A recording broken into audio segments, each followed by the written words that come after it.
glad your mic is working. I hope so. Your mic is working. That's what we look for in life. It's an absolute miracle. I have a game, Jason. Yeah. We're going to go 1 for 1. 1 for 1. So we kind of need... Look, I can see you Googling some stuff. I'm just getting up HLTV. I figure at some point we're going to need it. Yeah. Well, no, we don't have to go straight to Counter-Strike. I just know we're going to need HLTV opened up. All right. We're going to go 1 for 1. You can go first. Things you can do in a hotel room. Oh, things you can do in a hotel room. You can do jumping jacks. You can sleep. You can play video games. You can play Jackbox. You can stretch. Orgy. Cuck chair. Yours has stayed like very fitnessy until now. Well, you brought me into a different territory. Oh, so mine went to some grim ones, so we won't go to the grim ones. Don't go to the grim ones. We'll stay out of the grim ones. You can obviously use the bathroom and lavatory availabilities. You could hang out naked in front of the big window. True. You could use hotel cups or other things as spoons. You could educate yourself with the Bible and sometimes the Mormon Bible that is left in the hotel rooms. I have both this particular visit. You could play Counter-Strike if you have a computer monitor and internet connection. True. You could call all of your colleagues on the phone at weird hours of the night to wake them up. You could call your colleagues in the morning to wake them up. You could do that. Let's see. You could make your own bed. You could make your own bed. Wouldn't recommend it. Wouldn't recommend it. You could probably paint. You could paint. You could read a... Well, I already did that. Well, Bible and book, you know. Same thing. You could watch TV. You could watch TV. That's a very boring thing to do in a hotel room, but you could definitely do it. You could podcast. You could just do work in general. It's kind of so sad. We have a nice view. I'm glad that we've gone this way. Last time round, the people said I was blending in with the curtains. I'm wearing the same shirt. Yeah. Which I'll let everybody know. I'm in the US for 5 weeks. I've gone more of a... I've packed light. You've done more of a guerrilla packaging. Yeah. It feels like. If I had a backpack, I would say I could be backpacking. Yeah. But I'm not backpacking. I'm suitcasing. You've operated on a like 10-day rotation of clothing, and then you just wash them every week. I think it's a good idea, and one that I might bring forward into the rest of 2025.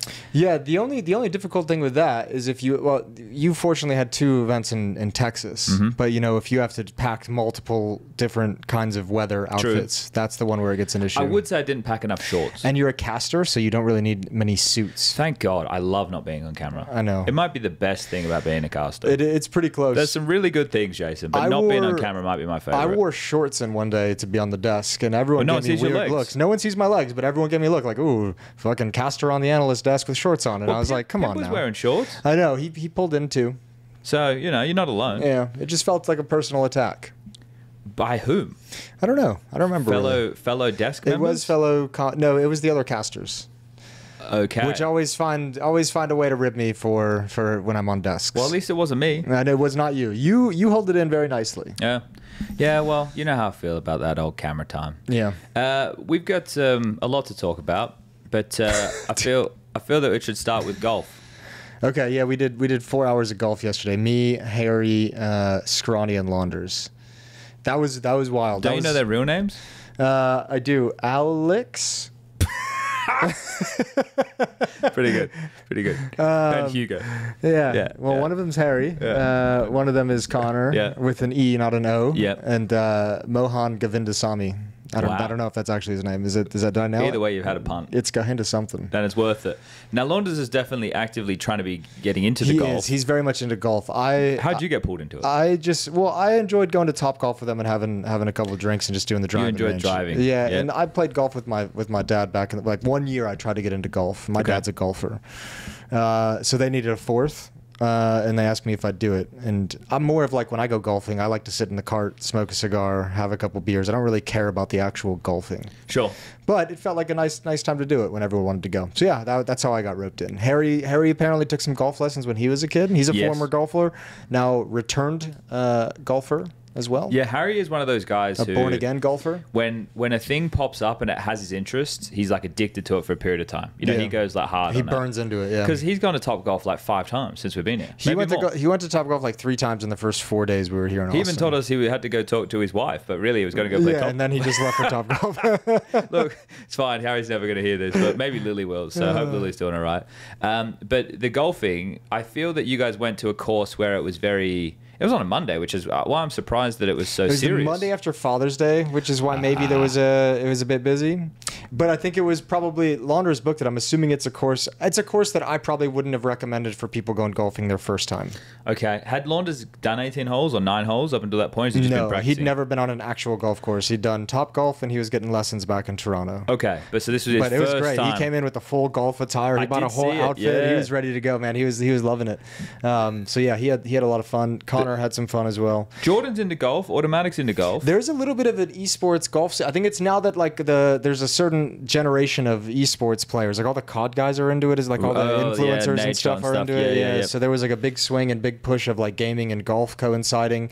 But yeah, Jordan's into it. Tim's into it. Rambo's down here. Yeah, he's a big golfer. I think his brother or his cousin was a pro. Okay. Yeah. Okay. See, golf's one of those things. As a kid in Australia, I played a little bit, but like mainly in my early teenage years. And my family would do like a Christmas cup where they'd go golfing, and I'd go with them a couple of times. I was the only grandson for like fucking, I don't know, 15, 16 years. Yeah. So like there's a big jump between me and the other. Jump. So I was closer to like the uncles than I was to the next gen. Gotcha. So I'd go golfing with them. But like, it's so finicky. And that's the thing. Like, it's kind of like Counter-Strike in a way that you get it, you hit the ball. Right, you get the headshot, but what goes into hitting the ball or getting the headshot? It's all about the details. And I have a terrible swing. Like I lose so much power because I'm always slicing it, or it's like for fuck's sake. Yeah, I have a decent form on my swing. Well, you take from to what I've been sport told. like a duck to water. Any sport activity, you're there. Your hand-eye is very strong. Decent enough at, yeah. I can pick things up pretty quick. But golf is one that I've always just fucking hated. But I think that's the charm of it. Like even golfers like love and both hate it. Like when I'm out there on the course, I fucking hate it. When I'm at Top Golf, I was having a good time.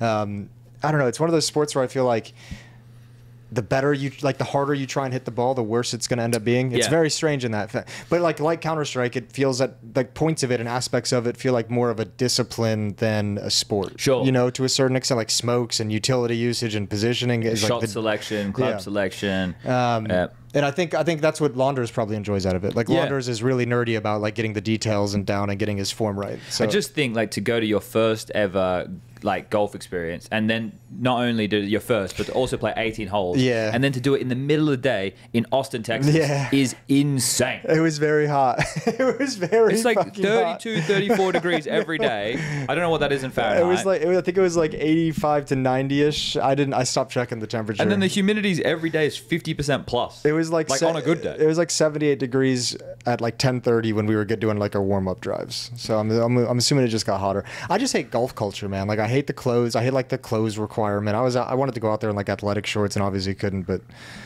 Wait, they make you buy stuff there? No. I brought like some decent enough shorts because I figured that there'd be requirements. Well, you were usually I got away with just like an athletic T-shirt. Yeah. But like, I mean, I don't know. Everyone's in the fancy Sometimes you need to have a collar, or at least it used to be back in the day. It is like that scene from Happy Gilmore where it's just like, if I saw myself in those clothes, I'd have to kick my own ass. Yeah. That's how I feel about it. No, that's fair. And then they're just like the dickheads behind you that are always trying to make you go faster. I don't know. It's just golf culture just kind of No, weird I to me. feel it. Like, and it sounded like it's a bit more stressful for you guys. Like, if I'd go play 18 holes in Australia and, you know, I'm with a bunch of other guys and we're not very good, you just let the people behind you go. But Harry was saying you weren't able to do that at this course. Like, there was a certain amount of time you had per hole. Yeah, they basically said it was 2 hours per 9 holes. I don't know if there was a rule on playing through. I doubt it. That would be amazing to me. But I mean, again, we were just like fucking around. Like none of us had been there. So like, I would hit a bad shot and I would go grab my ball and I would walk it to. We played best ball, so I just walk it up and like just chuck it down the course and take another one. And if I had another bad shot, I'd just be like, oh, I'm going back to the cart. It's probably just. I would imagine it's about course selection. Right, like picking a course where you know the vibe isn't the pretentious, like golf club up the arse type situation, right? It was a public course, so it wasn't terrible in that aspect. Oh, really? But like public course is still. Yeah, I guess you weren't going to private. Well, I mean, I just would have. If I had picked a course, I would have tried to find one that's mostly par threes. Well, like, you would have gone to Mar-a-Lago with Trump. Yeah. Well, I have an open access pass to that. Yeah. I have the Trump card, the Trump membership. Yeah. It's one of my favorites. Yeah. But yeah, I don't know. It was fun. It was fun though. It was good. See, my day was much more relaxing. You went to the Springs. Yeah, and I was there for ages. And there was a couple of blokes. There was these twins from Canada. Shout out to them. They were there and they were like, oh, yeah, we saw when you put the tweet out about this place. And we were like, when we're coming down, we have to go visit. And then me and Hugo were there. Freya was there. Mike rocked up. A couple of other people were there. Nice. And just chilling, you know, under a tree. Problem is using the hotel towels and they're white. And then it's not all like grass. Like some of it's a little bit more Dirt soily. and mud, so I left a tip for the cleaner because I felt bad about her. Not only my room was a bit of a mess, but also the towel. Like it looked like I had shit on it. Yeah. I promise Did you write a note and said this? I just said sorry for the mess. Okay. And then I saw her just then, and I said thank you, and she said thank you. So I guess the money's gone. So did it look like enough of shit to maybe where you had to like write a message of like this is not actually what it looks like? I don't think so. Okay. It was just it was brown. Yeah. But it was clearly like mud brown. I guess, and also, but you're not going to look closely, are you? No. And probably the smell would be a giveaway. Yeah, it didn't smell at all. But yeah, did that and was there for quite a while. Went to some food trucks after and had some dinner, and then then tacos are so good, dude. Yeah, there could be every meal here. Oh my god, I'm so happy about tacos. Just in general? No, I love tacos. So down here, I'm just like, I'll have them at all times. I love tacos. Jason O'Toole, 2025. I fucking love tacos. Feels like we're in a what's that fucking movie? Vote for Pedro. Pedro Pascal. No. This is the guy, the ginger with the red hair. It's not gonna come to me. No, it's not gonna come to you. You'll get it later in the episode. Someone will know. Someone will know it. It's like I made a Sexy Flanders reference the other day on Confirmed, and nobody got it on Confirmed. But like people in the comments got it. Sure. Yeah. One response was that Simpsons joke was fucking fire. But this is the thing, you're going back now many years with my references because I don't really keep up with the pop culture stuff. I don't either. Like, what's the most recent thing that I watch anime. Yeah, I get it. I'm a weeb. I watch like the good anime, by my opinion. I feel like pop culture and esports and gaming is different than the real world pop culture, though. Yeah, I guess they like the thing is I'm not gonna watch it. I never watch the reality TV show trash like the Love Islands and that comes out. I rarely like if I see a movie like what I like to do. I don't know if it's a weird thing, but my like content consumption once a week or once every couple of weeks, I'll sit and watch those montage videos of the movie trailers on YouTube. Yeah, and then I'll see like if anything's coming that I actually like. That's a good show. And even if I don't, I watch the trailers of the other movies. I'm like, you basically feel like you've watched the fucking movie anyway, right? Yeah. So I go with that. I want to see the new Mission Impossible. Sure. I'm saving that till I get back to Malta. And 28 Years Later. Yeah, 28 Years Later should be good. I'm excited for that one too. I'm watching Mobland on Amazon Prime.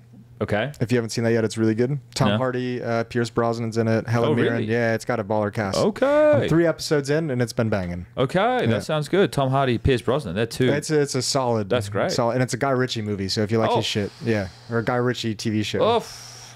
Hey, people have been getting into the Dune Awakening game. Rush has been playing it. Is it good? Have you heard good reviews? I watched some videos on it. It looks fine, but Rush seems to say it plays pretty well. But I don't want to get... I've been enjoying the Counter-Strike. We only got a couple of days left with these PCs, so I want to get in a few more nights. But we can't tonight. Too. We've been grinding it hard, too. We can't play tonight. Well, we can, but it'll be afterwards. It'll be afterwards. I don't know how long the show's going to go for. I think they're usually about like 3 or 4 hours. Okay. I think the last one we did was about 3.5 hours. 2 drink minimum. Yeah, that's easy. Can I get water? Does that count? No. Fuck. But I mean, you just have to buy the drinks and give it to someone else. Yeah. Okay. Exactly. Yeah. Right. I keep like the other night with you when we went and had a steak. I drank half of that beer. I wasn't even interested in it. Yeah. I was like, I want this, and I was like, no, I don't. Good for you. Alcohol's poison. It is. And some people like it. Delicious poison, but poison. Yeah. Shout out to Yanko one time. Don't know why alcohol made me think of Yanko. We also know what joke he would have been making at this point as well. He's on top of his game. He is. So when and where are you going to put on the thing that makes you feel the period cramps? Bro, that one hasn't been lost yet. At what point? I don't know, but I asked you guys this a year and a half ago when I first brought this up. I was like, what is the barometer going to be set at? He's back a bit, isn't he? He's back a bit. Okay, back a bit is very different from fucking back, isn't it? He's in the playoffs. He is in the playoffs. I'll say this for him. He's gotten much better quicker than I thought he would. Of course he did. He's the fucking GOAT. He's not the GOAT. That's Device. He's not the GOAT. Wow. That's Device. Oh, sorry, I Sasha. know. The problem with this conversation now is I actually start to like feel bad a little bit because people genuinely do think I like hate Simple and like I don't think he's good, and I'm like, you guys need to chill. I don't know. Like this is my problem with saying he's back now is like, cause like this gets into the weeds of like, what happens if he doesn't get on? What happens if he just goes back to being on the bench after this major? Well, the bigger question, like I think that's fair, but I kind of go in the distance of shouldn't FaZe just sign him? Yeah, but I mean, who knows what his buyout is? What if his buyout's $2.5 million? I don't know. FaZe got money. Yeah, but are they going to be willing to spend $2.5 million? I feel like you know, isn't Simple's contract has to be up soon? I don't know. And like the thing is also NaVi could go poorly, but you don't want to put Simple with those guys. You want to put Simple with guys that he respects. Well, I feel Sorry, that sounds really mean. That does sound really mean, but it's think, truth. I just don't think he respects the other guys. Yeah, and I don't think he would respect going into that team either, because like especially considering the way they've played, he'd probably feel like it'd be like a rebuilding phase, and he's already played with a couple of them, right? Yeah, he played with all of them, and that relationship has to be soured because they didn't keep him around at the time. Well, he didn't get on the plane to Sydney. Yeah. Is that what it was? Yeah. Yeah. That's the other thing. Like, who knows what the relationship is between him and NaVi? Even if they wanted to bring him back, like if he just says nah. I've seen him with Bit and Blade around. Right? I don't want to talk. Well, he's gonna like those guys. Yeah, of course. Right. But I don't know. Like, because obviously it would have to replace Wonderful. You'd need to have more drastic changes than just that. But I don't know. I would like him to stay on FaZe because it keeps it, for me in my mind, and this is going to sound a bit reductive, but I think it keeps it more puggy. And I think that's kind of the best way for Carrigan to lead is if it's a bit more puggy. You know, if they change another player. Sure. But if Simple goes, then it feels like Rain can't go because they have that, like, Simple's always saying positive things about Rain. Yeah. I'm not saying Rain should go. I'm just saying if they are going to make changes, you've still got Frozen, Elige. Like, well, then, do they ride it out? I think here's the thing. Just keep riding it out? I guess that's the indication of what this phase is looking for in the near future, right? If, like, they bring in Simple, they're like, okay, we think this lineup can win trophies and we're dedicated to it. Okay. You know, because you bring them in when there could be more sweeping changes. Like you could be aiming if your phase get younger. Like we need to start building up the next. Well, apparently they're getting an academy roster. Okay. So I don't know how true that is. I just saw a tweet about it today. Sure. Well, that would change things because that would be like 2 goals in 1. It's so weird for FaZe though to have an academy roster, don't you think? Only because it feels like that org is mostly checked out of esports, where it feels like an academy roster wouldn't be on their radar. But maybe this is the thing, right? Because people aren't as aware of this. Well, I don't even know how fully aware we are because some of the FaZe guys, I don't understand the FaZe structure. Yeah, I don't really. But there's like Tico or whatever. He's like a real strong supporter of the team, right? He's always there watching their games and stuff. And then you have a couple of the other guys, I'm sure, who probably when the matches are on care about it too, but I don't know what influence they have over the structure of the organization. And then we know that it's Neo with the 5 players, Roban and Eddie. Yeah, that's pretty much FaZe to me. And the social media guys who come around with them too. And they're always the same blokes. They always seem like good blokes, right? Yeah. But otherwise, this is the thing. So is it Eddie and Roban who get to make the choices, right? Because I imagine they're letting the team at the moment still run the team the way they want to. You have to. FaZe are like the remnants of the olden days of teams. Sure. Well, right? There's one more person involved in FaZe. I know that. Eric. Yeah. So he'd be involved as well. Yeah, but let's just say right now, if you look at it as FaZe, let's just put our managerial hats on, Jason. Let's pretend we're GMs or managers or whatever. Yep. And we're looking at this picture and we're thinking, okay, so the team we have right now, it's always been rock stars. It packs a punch in terms of name value. We've been doing this international thing. We may as well stick with that.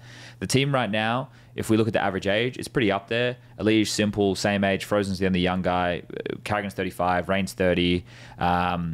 Let's say we stick with this team and we ride it out. If Simple wants to come, like let's say we can sign Simple. Yep. Let's just assume we're signing Simple. We're signing Simple. We're signing this roster, this 5-man team. This is the team going forward. Yep. And it's like, okay, so we know that we're probably not going to have like consistent top 4 placings, but if we can, every now and then have a good event, we make playoffs kind of convincingly or kind of consistently, and then for the majors, that's where we come in and we swing our dicks around, and that's where everybody cares, and we're still FaZe. My only issue is you can't really do that anymore, can you? You can't really like have like a subpar team leading up to the major. But it's fine for them to go stage 2 again.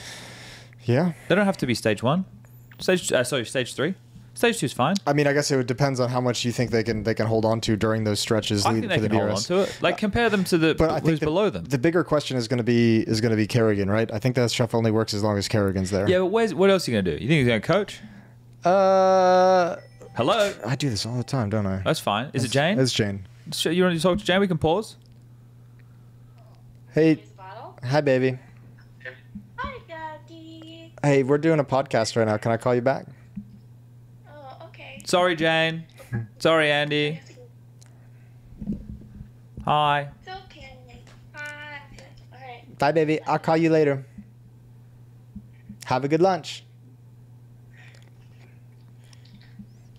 It's so sweet, everybody. It actually, it almost brings me back to life as a human being. It almost makes me feel something again.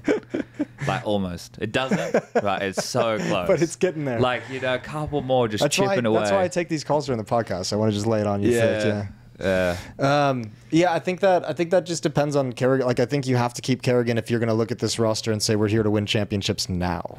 I hope though that Carrigan's learnings from the old roster that he had to the current roster that he has is he doesn't ever become a script guy. right? Like, I understand that I think all you do is you continue to do constant theory and you constantly refine like your defaults and your responses to things. And this takes a lot out of Carrigan. So I'm sorry, Unc, but the team in the world needs it. You have to continue to call off of gut. You know who it puts a lot on is simple. Because if you're going to be calling off the gut and calling a very loose style, then people better be on point with their protocols and their reactions and how they handle situations, because there's going to be mistakes made. But I'm signing him for $2.5 million apparently. But this gets back to the original point, the simple thing. Because I've been thinking about this a lot of how to like phrase this. So we're not signing simple. No, keep simple. Sure, let's operate on it. But it has nothing to do with that really. On one sense, it's more about like, in some way, like they're right. I don't want to see simple back because I think the old simple is not. I don't think the old simple is good enough. Jason, Jordan went and played baseball for a year. I don't want to see the simple who comes in and says, as long as you guys don't fuck up, I'm going to hard carry you to wins. Like, that was the old simple. That was the simple on NaVi, like being hardcore to his teammates, making sure they followed the blade system. And he top frag versus the Mongolz. I know, it's great. But I want a new version of simple to where you can play like that. Like, if you do play this loose style, he's going to lose his fucking mind, dude. I was reading the dirt sheets, Jason, and in one of the dirt sheets on the HLTV forum said simple stop drinking. Don't know if it's real, but if it is, maybe it is the new simple. Okay, great. But again, you can do anything you want if you have a 5-week contract that just says lock you in a gaming room and get ready for the major. Yeah, but what do you think he's going to do? Look, I think this here for him is reigniting the fire. This isn't like Falcons. I hope so. Yeah, but look, they have actually, the Mongolz game on stage is a fun game. I actually think that's a lot of fun. Now, obviously, we know that the Mongolz have a tough time on the stage games, but if they can, it's the same thing every time. Every time. If they can play and level up against FaZe, that is the hardest like stage team that you can play against. Yeah. So if Mongolz finally like get through and beat a team on stage and it's FaZe, that's huge. That could be like their unlocking moment. Right. But the other side of that is they just get dumpstered and they get swallowed alive. I mean, the fun thing too is like it could be FaZe's unlocking moment. Like if they keep getting better, it could be both of this teams like and they have the easier side of the bracket. Yeah, it's FURIA versus Pain, and then they play the winner of that. That's so exactly as if as soon as we make this little simple fucking thing, they get the easy run. Well, that's the thing. Finals. FaZe in the final is not unrealistic, and this is it's not. One of the things I don't know. But FURIA in the final isn't unrealistic either. True. I don't know if I tweeted about this or I don't know if I mentioned it or whatever, but I know that it was something that I was talking about and I was looking in my prep, right? So like I did that thing on HLTV, the PowerPoint, and I also did like up a document with some other stuff in there for myself. And I wanted to get out there and get ahead of it and be like, but I didn't because I didn't think that the opening teams would fuck up their game so badly. I wanted to say that the ramifications of these best of ones, it's not about like, do we get the best teams through? Because we got most of the best teams through. Sure. The only team we didn't was Aurora. The implications of those match losses are the way that it comes out in the bracket. And because FURIA, it was either FURIA or VP, it would have been fucked either way, right? Yep. Because it was one of those two, now the way that it trickles forward with the 3-1 and the 3-2 games, or 3-2 teams, sorry, is the bracket is so stacked on one side. Yeah. And it's like, people were like, oh, they've rigged it. It's like, why would you, as a TO, if it was me, I would want Mouse and Spirit to be on one side and the Vitality NaVi game to be on the other, so that you could either have Mouse or Spirit facing the final, right? So, like, you'd have the FaZe guys on the same side as the Spirit Mouse guys. If I was rigging the bracket right now, yes. The way I would do it was I'd have Spirit Mouse into winner of FaZe Mongolz. And I know that seems like that side seems stacked, but those are all the contenders of who could beat Vitality. Yeah. Then Vitality deal with NaVi. They haven't played each other since the Cologne final. And then Pain versus FURIA is whatever. Both are just swinging for the fences. Like, FURIA's played well, Pain's played well, but they're going up against the final boss. Can they be upset in a best of 3 on a stage? Whatever. And then you get Vitality versus whichever contender made it through the gauntlet. Exactly. And that's a tough gauntlet on the other side, right? It's a really tough one. And that would be a fun measurement. Right now, it's like that semi-final game, if Vitality beat NaVi and Spirit versus Mouse, whoever plays that feels like that has massive potential to be the best like game, but not the best story. The best story is Vitality versus FaZe. Yeah, it's really simple is. versus Yes, Zywood. yes, it is. It's simple powering up. Yeah, it's simple coming back. Can he really do it? Can he actually be a god and take 2 years off and come back in and get a 5-week lead in? Carrigan outcalling Apex. Apex losing his shit. Right, Frozen with some big clutches. Alige running out. Deep the crowd roster. Going nuts as Alige is entering out mid on Angel. USA. USA. Yeah. And it's FaZe. They finally get their win in the US after all these years. Oh, redemption for Boston. Carrigan's redemption. And this time they're the underdog. Vitality. So that story is the best story. Yeah. I'm not a contrarian. Well, maybe I am because that's the local story. People would like FaZe to win or be in the final.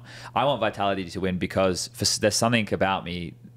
I think you appreciate the counter strike. I appreciate the greatness. Yeah. Like, and obviously you have to win to be considered the best. Yeah. So if they lose, they lose. But I just think the season they've had, I think that I would like to see Vitality win. I'm with you. But if it's a story, I'd like to see FaZe win. I think the fun thing about the simple one is like, even if they get to the finals and lose, like that's going to be one of the most legendary runs. That's going to be one of the most legendary individual performances for simple. That will go down and that'll be like the cultural fucking relevance for like a decade. The cool thing is it'll be FaZe in 3 consecutive major finals. Which is mental to think about considering all they've been through. Yeah. Like even leading up into Shanghai, it was kind of crazy they got to that final. Are you going to run with the same shtick we always do when FaZe is in an arena? Because the people at home, final they fucking boss hate in it. the arena. The people at home, they hate it. But it's like, guys, we say it for a reason, man. And they even say it themselves. That's where like, we make it to the playoffs. Anything can happen. It's like, because at that point, I think you just throw it out there as like a little honorary side comment. I don't think you could really, because the main story is simple, right? Sure. Yeah, I guess. I don't know. Like, but I mean, my whole thing with FaZe throughout the first 3 stages was the longer people let this team stay alive, the better they're going to get. Yeah. Every game they play is experience. Every game they play, they get is another chance for Simple to power up. Every game they play is a chance for Kerrigan to understand more how he can play this, deepening their map pool. So literally, that is just, I guess, the culmination of the story is, well, now they've gotten to the stage and everyone's going to get 10% better. I like how Simple synergizes with like a Rain in a clutch or a Frozen in a clutch, like a 2v3, 2v4. Like, they look really good in that Frozen's sense. been playing so good for this team. But he has to, right? Yeah. This is the thing. Like, he was probably worth a point of critique come Shanghai. But other than that, like, the team is a different complexion now. And the episode I did of, was it Snakes and Banter? Is that the one where they do the 3 Good, different bad, things? And ugly. Yeah, is that Snakes and Banter? No, it's, yeah. It is? Yeah. Anyway, that one I did with Duncan and Maui, I was like my thing was like Alige killed FaZe, right? Yep. But the whole point of that was like the bullshit FaZe is dead. But Simple is the only player in the world who can revive that and just completely makes my point there moot, right? So that's why I kind of would like to see him stay. I'd like to see this story continue. And if it means it revitalizes FaZe and revitalizes Simple, that's great for both parties. And there's also Donk, Zywoo, and Simple all there. And those are the #1 players in the world for the last 7 years. Yeah. How mental is that? That is kind of crazy to think about. Like, that's fucking crazy. Yeah, it is. I'd love to see Donk versus Simple on the other side of the bracket. It's kind of sad. Yeah, that would only be in a final. That would mean Simple would upset Vitality. Yeah. Yeah. Sphere would upset Vitality. Yeah. No, FaZe would upset Spirit? No, because it's FaZe, Mongolz, FURIA, Pain on that side. Oh, you're right. Yeah. I hope Simple does it. Honestly, I really do hope this is like, because like my whole point about him like not being back and like not ever going to get there is like there's nothing in the last year and a half that shows that he's like dedicated himself to the game. Said the same thing as yeah, like, I know. When Donk says it, it's gospel. When I say it, it's fucking crazy. Well, yeah. One of you is a god and the other one is imitating one, you know? So. I know. It is just funny. But yeah, I think like if this can be the point that like, because like he's said all the right things, right? He's like, this is kind of like, I think he's even said in an interview like, this is the most fun I've had playing Counter-Strike recently. How good's the shit talk been? He's been great. Shut the fuck up. To do Mao was fucking lovely. The shit talk this whole event's been crazy. So everyone's buying into it now. Everyone realizes like, oh, we can actually just fucking do it. But like, that's what it used to be like. This is the thing. It used to be worse. So people who are tuning in now, they're like, oh, this is new. It's like, no, this is old. And the fact that we ever didn't have teams facing each other like we do, that was the biggest disgrace. It's a travesty. That was us fucking up. As like, when I say us, I don't mean us. We've actually been pushing for this for like 6 years now. So just now that the fact it's a mainstay, it feels like it has to stay a mainstay. Like it can't be, even in the studio events, like they need to be facing each other because you get so much more energy out of these players. It's just such good content. It's such a good connection to the audience because they can see the emotion. Like it's fucking perfect. There's some soft cocks out there who don't like it, and that's fine. Oh yeah, if you're the guy who made the thread about telling Dumao to shut up or one of like the 8 threads, like fuck off. Yes. Like, I don't know what to tell you. Just the players fuck are just, off, these bro. are the players. They're expressing themselves. They can do whatever they want, right? And if you don't like it, you can have your opinion, but It's the wrong one. like I just don't know what to tell you. It's the wrong one. it's not going down that way. Now, I mean, I think there can be an argument made that we don't need to show Dumao yelling every second. Now, I would agree with that. Yeah. That's fair. We could do him some favors and not put it on the screen each and every time. but Yes. I don't know how you can not appreciate the clear fucking just obsessive love for the game that he's While unleashing. finding output, it wasn't like he was doing it and he was getting carried. It was like he was carrying most of the games. Yep. This is the fun thing with the legacy story, right? Because we did the last one before coming into this stage, and I was like, yeah, they're not going to make it. It's not going to happen, right? And then I thought you said something, and I was like, yeah, but if I say that they can, Jason, like it makes the Cinderella story like less cool, less impactful. Because it's the same thing with you and the simple thing. If everyone just immediately goes, nah, he's back. Yeah, it's this like, makes sense. yeah, he's just as good as he ever was. It's like, well, first of all, like that's actually not true. Yeah. Right. Same with the legacy thing. It's like, well, if we're coming out here and saying, yeah, they can literally beat any team in the world, it's like, what are we doing? Like, Yeah. are we just saying that everybody in Counter-Strike is just average, or that everybody's like on the same level, Or everyone's just amazing. yeah, right. And that's not it. Like they were heavy underdogs throughout. The fact that they ended Vitality's win streak is crazy. It was a best of one, but they owned them. They owned it. They owned it. Yeah. It wasn't like the game steamrolled was them. even close. It was like 13-6 or something, wasn't it? I think it was 13-3. 13-3. They Is that bad? owned Yeah. them. Like they absolutely so they Vitality won pistol, lost the Force, and then That's it's one of right, those yeah. games. And then it's it's one one of in a row. those games, bro. And it's like, oh my god. So It's funny hearing some of those teams. I know Blade gave that interview where he's like, yeah, the stage 1 teams definitely have an advantage. And it was cracking me up because I talked to like 2 or 3 stage 1 teams at that point, and they were both just like, they're like, we're so fucking exhausted. Yeah. Like, we've been here for like 4 weeks. Can we please leave?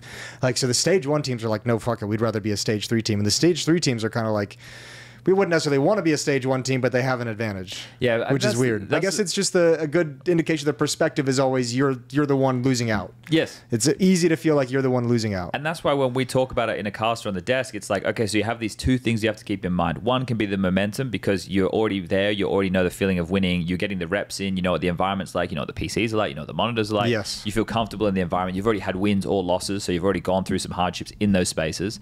Whereas the other guys come in, it's like, you're having a transplant, what you do in the prac room or what you did at the boot camp directly into that environment and hope that there's no hitches that don't throw you off. Yeah. And it's really finicky because Counter-Strike, as much as it is about the X's and the O's and what you deliver in the server, a lot of it is how like the players are each day and how they are interacting with each other to the level of vibe. When teams say, oh, our comms are bad, it means that they're just having a day where one guy who would normally be doing this, he's not delivering in that capacity. And that's one of those things where it's like it's so hard for us as a viewer to put our finger on it because we don't hear the comms. But it can be as little as the tone or the intensity, right? You know, or the amount. The amount's a big one, and that's when the comms aren't flowing properly. And that's, I would say, one of the biggest indicators of a team at that time not having the mesh. Like they're not as cohesive as they'd want to be. Yeah, I understand it for sure. But that was one of the things when I sat down with the players. They kept mentioning like the importance of chemistry and cohesion within the team, and that's probably why like Liquid look dirt. I just think like Liquid, they don't look like they have any chemistry or cohesion. No, they don't, do they? But that's all right. Yeah, it's a bummer. I think the way they lost just kind of was so shitty to see because they played such a good series against Mongolz, and they actually looked decent and like they knew what they were doing with each other in that one series. Yeah. I think it's elimination that pulled them together. Maybe it was like knowing it was a Shuhei grudge match pulled them together. But it's like, man, if you guys had played like that on day one. Ultimate on Mirage was insane. Yeah, just wild. And like you're not going to get that kind of a pop off. But like if you guys had just played that way in the best of ones, maybe you go 1 for 1 and you're in a different situation. Maybe you go 2 for 0 and you're but like we saw a different level that we didn't get to see in the other games. And unfortunately, it came out from a team that could definitely handle that level. The thing is, the question has been about Liquid is why isn't it working? You know, and most of the time that question is there because the players in the team are of a strong caliber. You can't fuck with Twists, right? Like he's got a great pedigree. Like Nertz is fantastic too. I think Ultimate's the most unknown. I mean, I think the key issue is still the same thing that when I came in was the thing that I wanted to provide, which is just the mentality shift. I think that team just has a weak mental. Like how can you... I don't know, with a team that good, like, how can you seem like in those games that you're losing? How is there not like a fucking brick wall that you put up eventually? Yeah, I guess that comes down to the vibes guys, though. And I know that, again, it seems reductive, but this is why I think Vitality are good, because they have the two personalities of Apex and Flames, who are your more outgoing types. They joke a bit. They kind of bring that bro culture. Feels like Zywoo and Rops as like that little buddy comedy duo, whatever is. I imagine they'd play off of the Apexes and Zywoos. Like when you have those two who are kind of, I don't want to say dominating, but they're setting the tone, and then the other guys get to chip in with them, and then Mezzy just feels like, you know, he's a lad. He'll get along with everybody. Can you shift your chair a little bit so you're in the camera shot? Yeah, I can do. I just noticed that. It's probably been going on for all 30 minutes that we've been doing so far. Fine, but it's all cool. I just wanted to fix it for the rest of the one, you know? Yeah, that's... In Liquid, who would it be? It'd have to be through Nerds or Shui. Nerds looks like he's gone very serious in this team. Yeah, well, I don't think... That's the other thing, is like, I guess the other vibes guy in that team would be Twist. I would say Shui. I don't think Shui's going to be a vibes guy. I think he's going to be like a really good like leadership figure to change that mentality that I was talking about, because he's very serious, right? Like he's very like Counter-Strike serious. Like he wants things done his way. Do you, as like a personality? When I talk to him, he always seems like a troll. Okay, he seems like he could be mischievous. But I think it's going to come from Twist. Will be like the energy vibes, which he hasn't had good energy emanating off of him in his interviews recently. No, but that's because he's been beaten down. Yeah. Right. So. But that's the problem. Is like you need to have someone come in to be able to reset the beaten down players. Who's going to come in and be like, guys, let go of all this bullshit. Like we can't carry this. That's forward. what Raban was good for with FaZe, right? Like he was the real vibes guy. Like that's why he doesn't get his flowers as a coach, because people are like, oh yeah, he was just here making sure everyone's in a good mood. But I feel like that's one of the most important things, because at the moment everybody knows how to throw insta window smokes. Everybody knows the timing of the flashes. Yeah, we've had a lot of conversations about this. Yeah. Everybody knows how they should be pathing through. Everybody knows like the standard like 40% of the game that you absolutely have to have. And if you don't, then what are you doing? Yeah, like, then just you don't make it. That's what Legacy showed. Legacy showed that they have the basics down with the way that they approach the game, but the one thing that they had that the other teams didn't have is no fear. Yeah. Not a single moment was Zumao or Lato until maybe their last series, and even then they dominated Mouse on that opening. By the way, they should have won that last series. Yes. On either of map 2 or 3. Yeah. And that was an inexperienced team not understanding how to win. Yes. That is an inexperienced team having a big lead and having it right there for the taking, and getting more nervous about the fact that they were one step away from victory. Yeah. Yeah, but that's going to happen. Yeah, it is, and it's a bummer, and those guys were crushed. But I think they had a very good. I talked to them afterwards. They had a very good spirit about it. The thing is, it's going to be harder from this point on to continue to play with no fear, because the expectation is there now. Yeah, that's my next thing. Is it's like please don't go to the next events and just bomb out. Like please maintain this level, because again, you have to go through that next learning stage of okay, we got away with a bunch of things because people hadn't really played against us very often. They don't know. They might have been able to see it on a demo, but you don't know what it's like playing against it. You don't know what it feels like with the timings. Now everyone's going to have that sense. Now everyone's going to be looking into them a little bit more. Now you have to develop a little bit more than what you brought here. I think Lux did a very, very good job for a new in-game leader of that team. And the way that it felt like he was talking in the timeouts or the freeze time, I didn't hear what he was saying, and I don't speak Portuguese, but just the way, his hand would come up with the mouth. He was very direct. Like, he's looked calm. He didn't look like... So I'd be interested to see how he develops, because I think a big part of it is just the amount of tape that he was probably consuming to understand the meta.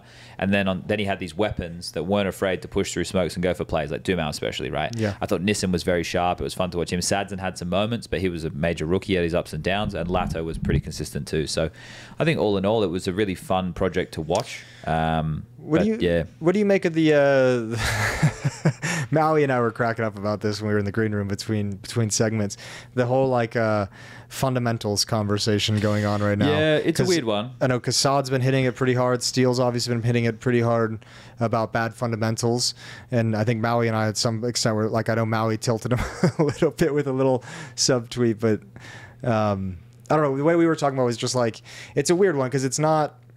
I'd never say they're wrong, because I think there have been some bad fundamentals, especially in post plants have been rough. But I would say too, there's more nuance and layer to it than their tweets are kind of giving out. Because you shouldn't be losing 5v3s in bomb sites with the bomb planted. Inferno's not the only one. Mongolz did it as well on Dust 2 in that G2 game. So I think there's certain perspectives there where I can understand looking at those fundamentals and the basics not being applied in the situations that are the most dire. But I think the level of the game has kind of got to a point where, Counter-Strike, if you only minimize mistakes, then you'll never make a play to win. The difference between somebody making a push and getting a 3K, someone making a push and dying, is the fact they got away with it or they didn't, right? Because it could look like a mistake or it can't. And if you were to play literal cookie cutter Counter-Strike, you'd get beat. Everyone would just like have the solution to what the thing is. And eventually you will run out of answer. Like they will find the answer that will beat your answer, right? So that's why a lot of the stuff is like, oh, you see one guy push here and one guy push here, and it's not together, it's not trade heavy, but you're trying to cause a different thing.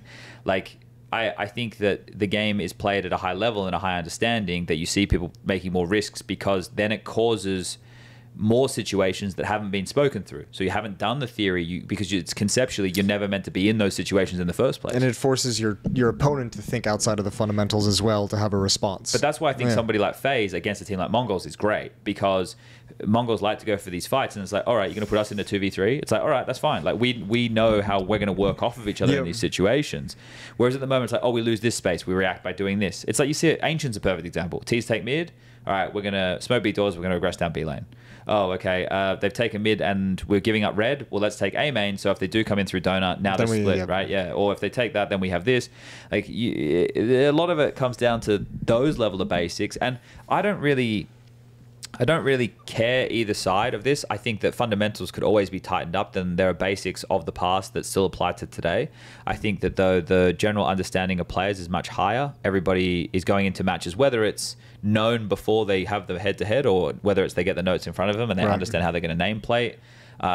Then I think that that's higher, and that causes players to do things more outside of the box to win rounds. Yeah, and I think too, like there's... Or lose them. Or lose them. I don't know. It's hard right now when you speak to players. I feel like there's still like a lot of the guys from CSGO, especially like the guys who are like, you know, top dogs in CSGO. I think there's an element of like, we don't really know what the perfect fundamentals are for CS2. Like everyone's still kind of juggling the peeker's advantage, the level of aggression you need to have in certain situations. I think that's why we see so many kind of like odd peaks during post plants at times.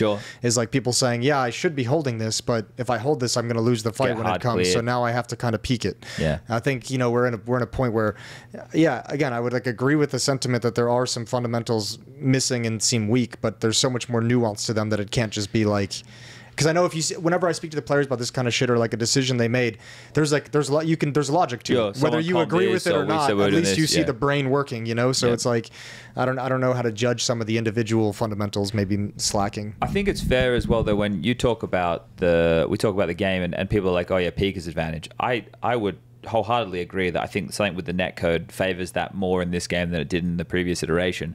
But I would also say that players' crosshair placement is better than it is before. Yeah. So that means when they're coming into angles, they're already aiming at your head, so it feels instantaneous. It's inexplicable. Inexplicable? It's inexplicable to me how a guy can jiggle a corner and kill you and you don't even see him on your screen. Yeah. Right? Obviously, angles play into that. But with how some of them look, it doesn't look like it's right. And I think that's probably where the netcode comes in. But I think players... Oh, look, the camera zoomed out. So it's an AI thing. That's cool. Hello. Cool. Hey, that's cool. But whatever.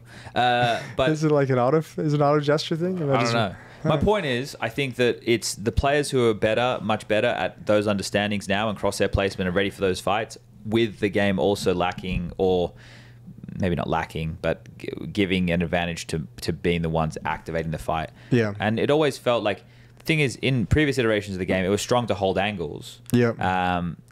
Now it feels like if you're dictating the fight, because people are so rapid, I would be interested to see what the time to kill is compared to 10 years ago. I bet it's probably way better. And then I would love to know what that is compared to 10 years before that. Yeah. Right? Because I think that the evolution of the player is one that factors in, that makes us feel a certain way. Oh, yeah, we've known that for some time now. The individual level of every player is so much higher than it was back in the day. Built on the shoulders of giants, Jason. Yeah. Do you know August 21st this year, 10-year anniversary of the Renegades vs. Titan game? So I hope that you're... What are you going to do for it? What are we going to... be some celebration, I think. Yeah, I think it's going to... Are we going to be together? That's after the player break. Yeah, so it's Cologne. It might be a Counter-Strike public holiday, I think. Yeah, we can make it one. Oh, no, wait. It won't be Cologne. Cologne's July. Could be EWC. Pro League or EWC? I think Pro League September. Okay. Could be WC. All right, well, if there we're should at be that, some celebration. We can get it going. Anybody who watches this podcast, for you, it'll be a public holiday. You can take we could a day have off. we could have a watch party just to rewatch the Titan game. Wow, we should do that. Actually. That's actually really good. That's great. Yeah. And yeah, we can. You guys can take off work. We'll make like a note. Yeah, we'll do a mass doctor's note. Yeah, that we'll sign. So it's today. My religion, Counter Strike, public holiday, the greatest game of Counter Strike ever played. Yeah. Renegades vs Titan, ESO 1 Cologne, 2015. Signed by the Prophet Moses and your Lord Sponge. Yeah. And then, like, you guys can have the day off, maybe, have a couple beers, watch some Counter-Strike, enjoy it. Yeah. Yeah. I like that. Yeah. That's that could be beautiful. one of the greatest days of the year, I reckon. Let's do it. I'm actually hyped for that now. Yeah. What else we got going? Well, there's a playoff bracket, Oh, yeah. if you want to dive into that. Yeah. We're going to go see... We're going to see Joe Rogan We're going to and go friends see tonight. your inspiration tonight. Yes, we are. I'm going to be taking notes, I think. Yeah. I might bring for a your book. next Jason for Rogan next set of season. episodes, yeah. But we're going to do that tonight. Might go to the spring again. See where we It's a nice day outside. It'd be worth it. Yeah, it is. It's beautiful. All right. So we already discussed it, didn't we? We did a little bit, yeah. So I guess for you and I, we did this last time, and we didn't really we weren't like, oh man, we really think these guys are going to beat these. We just spoke about the storylines, which I think is nice. Yeah. Because I don't give a fuck about making predictions. No, I'm not a huge prediction fan. For the matches. I'm interested in the game. I probably have a favorite, but I'm not going to sit here and go, I'd push $100 on Spirit. So I don't give a fuck, mate. Whatever you want to do. Spirit Mouse. Hasn't Mouse beat them in most of their matchups this year? I think it's been... I remember last year it was a bit more up and down. I haven't looked at the head-to-head to that one. I'm not casting that one. Mouse beat them at Blast Open Lisbon. Mouse beat them at Pro League 21. Spirit beat them at the Shanghai Major. So it's 2-0 for Mouse in series against Spirit this year. But Spirit have had a lull in the majority of the season. Yeah. They won Astana. Mouse wasn't there. They've looked great so far. They've powered up a lot more. But they haven't really had any issues. But here's the thing. It's... Oh, I see what you're saying. Yeah, but I also think there's one of these underspoken about factors. It's like, you won the major. No other event is going to have the same shine to it. And the only other event of this season that has had big boy shine to it is Katowice, and they lost it 3-0. Yeah. So the other events are all good. Like, don't get me wrong. Like, it's great to have arena events in these different locations, et cetera, et cetera. But it's not of the same stature, right? And that's probably the issue there. So there would be the most locked in for this compared to any other event in the season. Yeah, but they haven't had to have that test of is the shit that you've been working on. Well, I guess they haven't in Astana. Mao's got put through a lot of tests though. That's the thing. Like, Mao's have had to really limp through to this point. Well, this was the funny thing about the playoff bracket is you said it earlier. We got like all the top 10 or all the top teams except for Aurora and Falcons. And Falcons fucked up. Yeah, but Falcons fucked up really hard. Yeah, we don't need to talk about them. But on some level, I'm like, we got all like the best teams in the world, but we didn't get if you wanted to say like what would the playoffs be if it was the best performing teams at the major, you'd probably have Legacy in there. Like, in terms of what their actual Counter-Strike looked like, right? Like, sure, if they could play the same way on stage. Yeah. I see what you're saying. Yeah. You know, like, the best teams at this event are not all in the playoffs. Mouse did not look good throughout this event. Like, everything was shaky. But the thing that I appreciate about the Mouse run is the mental.